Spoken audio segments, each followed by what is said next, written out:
Hello guys, मी आहे प्राजक्ता आणि तुमच्या सगळ्यांचं स्वागत आहे prajaktaskitchen.com या चॅनलवर। आज मी तुमच्यासोबत एक थोडासा वेगळा केक शेअर करणार आहे। ॲक्च्युली हा केक कस्टमरच्या डिमांडनुसार यामध्ये मी काही चेंजेस केलेले आहेत आणि थोड्याशा वेगळ्या पद्धतीने याला तयार करण्याचा प्रयत्न केलेला आहे। तर हा केक मी कसा केला हे मी तुमच्यासोबत शेअर करणार आहेच, परंतु जर तुम्ही माझ्या चॅनलवर नवीन असाल तर आधी सबस्क्राइब करून बाजूला बेल आयकॉन आहे ते क्लिक करून ठेवा, ज्यामुळे जेव्हा मी नवनवीन व्हिडिओज अपलोड करते तेव्हा सगळ्यात आधी नोटिफिकेशन तुम्हाला मिळेल आणि तुम्ही सुद्धा हे व्हिडिओ पाहू शकता। तर चला आता आपण सुरुवात करणार आहोत आपल्या केकला। तर जनरली ऑर्डरचे केक देण्यासाठी आपण जसा प्रीमिक्स पासून केक तयार करतो तसाच इथे मी 7 इंचाच्या केक टीनमध्ये केक स्पॉन्ज तयार करून घेतलेला आहे आणि हा 1 किलोचा केक असणार आहे। यामध्ये मी थोडेसे चेंजेस असे केले आहेत की मी बॅटरमध्ये इमल्शन ॲड केलेला आहे, स्ट्रॉबेरी इमल्शन। तो कोणता आहे, कोणत्या कंपनीचा आहे हे मी तुम्हाला पुढे दाखवणारच आहे। तर सगळ्यात आधी याची मी 3 लेयरमध्ये कटिंग करून घेतलेली आहे। तर तुम्ही इथे बघू शकता केक एकदम व्यवस्थित 3 लेयरमध्ये कट झालेला आहे। तर लेयर करून झाल्यानंतर केक मी व्यवस्थित सोक करून घेतलेला आहे आणि इथे माझ्याजवळ क्रीम आहे फिलिंगसाठी।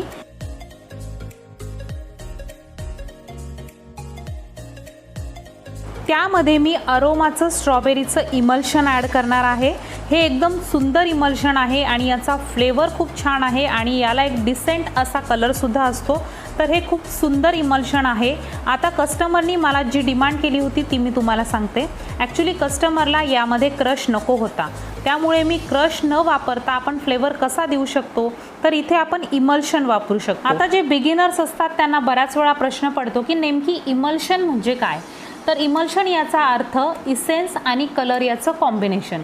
आता इथे आपण स्ट्रॉबेरी केक करतो आहे तर इमल्शन वापरण्याचा फायदा असा झाला की मला वेगळा कलर आणि वेगळा इसेन्स ॲड करण्याची गरज पडली नाही।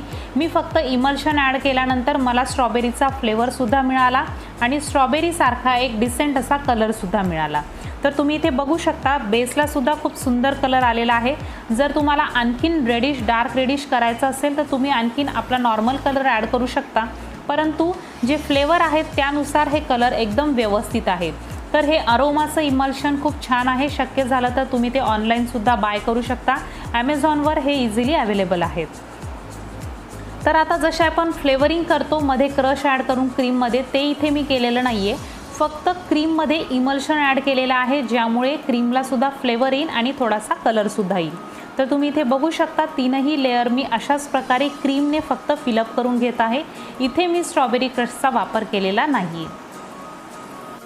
तर जशा आपल्याला ऑर्डर येतात, काही कस्टमर्सला काही गोष्टी आवडत नाहीत, कोणाला क्रीम कमी खायला आवडते, कोणाला केक स्पॉन्ज त्यामध्ये जास्त आवडतो, तर कुणाला अशा प्रकारे क्रशसुद्धा कमी आवडतो। त्यामुळे जर तुम्हाला कस्टमरनी एखादी वेगळी डिमांड केली असेल तर आपण त्यामध्ये कसे चेंजेस करायचे हे सुद्धा आपल्या लगेच लक्षात आलं पाहिजे।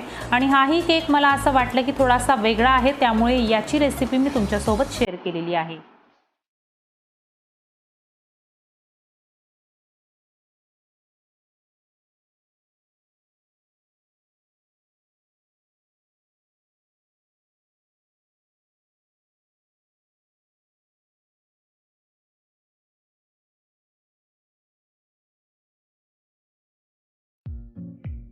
तर आता संपूर्ण केकला मी आयसिंग करून घेणार आहे आणि आयसिंगसाठी मात्र मी नॉर्मल क्रीम वापरलेली आहे। इथे तुम्ही पुन्हा फ्लेवर्ड क्रीम जी आपण आधी तयार केली होती फिलिंगमध्ये ती सुद्धा इथे आपण वापरू शकतो। त्यानंतर एका स्क्रेपरचा वापर करून साईडला डिझाईन करून घेतलेली आहे आणि केक संपूर्ण प्लेन करून घेतलेला आहे।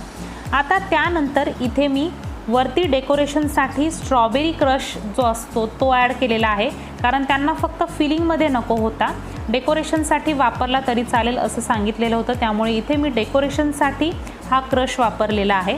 तर तुम्ही इथे बघू शकता स्ट्रॉबेरी क्रशमध्ये मी थोडंसं पाणी ॲड करून त्याला जरा डायल्यूट करून घेतलं आणि त्यानंतर अशा प्रकारे केकवर मी सगळ्या बाजूने ते पसरून घेतलेलं आहे।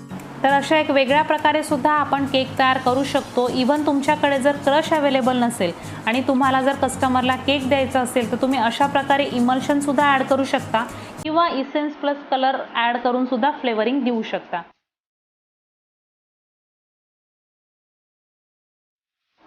आता याला साईडने डिझाईन करण्यासाठी एका पाइपिंग बॅगमध्ये मी व्हाईट कलरची क्रीम फिलअप केलेली आहे, त्यामध्ये थोडंसं पाणी स्प्रे केलेलं आहे आणि अशा प्रकारे मिक्स करून आपल्याला सॉफ्ट क्रीम करून घ्यायची आहे। सॉफ्ट क्रीम करण्याचं कारण असं आहे की आपल्याला इथे काही लाईन्स काढायच्या आहेत। तर तुम्ही इथे बघू शकता अशा प्रकारच्या लाईन्स काढण्यासाठी आपल्याला सॉफ्ट क्रीम आवश्यक असते। तर इथे मी साईडला लाईन्स काढून घेतलेले आहेत।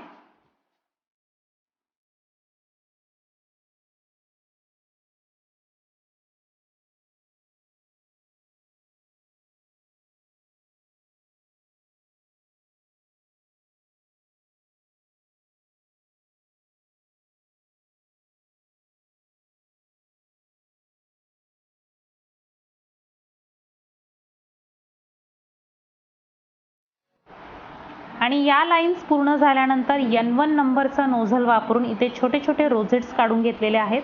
पिंक कलरची क्रीम मी इथे तयार केलेली आहे कारण आपला स्ट्रॉबेरी फ्लेवरचा केक आहे आणि त्यामुळे अशा प्रकारे इथे मी साईडला रोजेट्स काढून घेतलेले आहेत। तर इथे ही एकदम सोपी डिझाइन मी तयार केलेली आहे। फक्त फ्लेवरिंग करण्याची जी पद्धत होती ती थोडीशी वेगळी होती, त्यामुळे हा व्हिडिओ तुमच्यासोबत मी शेअर केलेला आहे।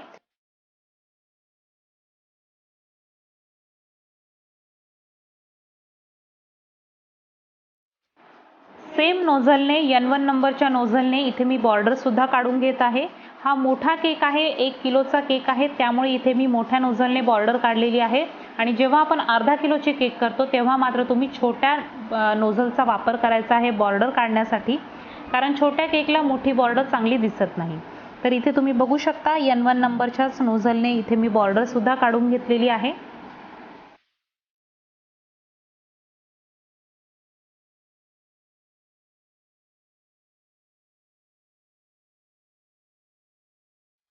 आणि त्यानंतर सिल्वर स्प्रे आणि स्प्रिंकलर्सचा वापर करून इथे मी केकला डेकोरेट केलेला आहे।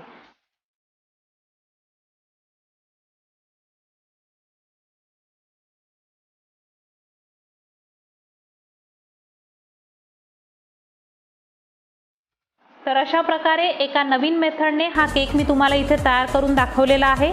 हा जर केक तुम्हाला आवडला असेल तर या व्हिडिओला एक लाईक करा, चॅनलवर नवीन असाल तर सबस्क्राईब करा आणि बाजूला बेल आयकॉन आहे ते सुद्धा क्लिक करा आणि हा व्हिडिओ जास्तीत जास्त शेअर करा।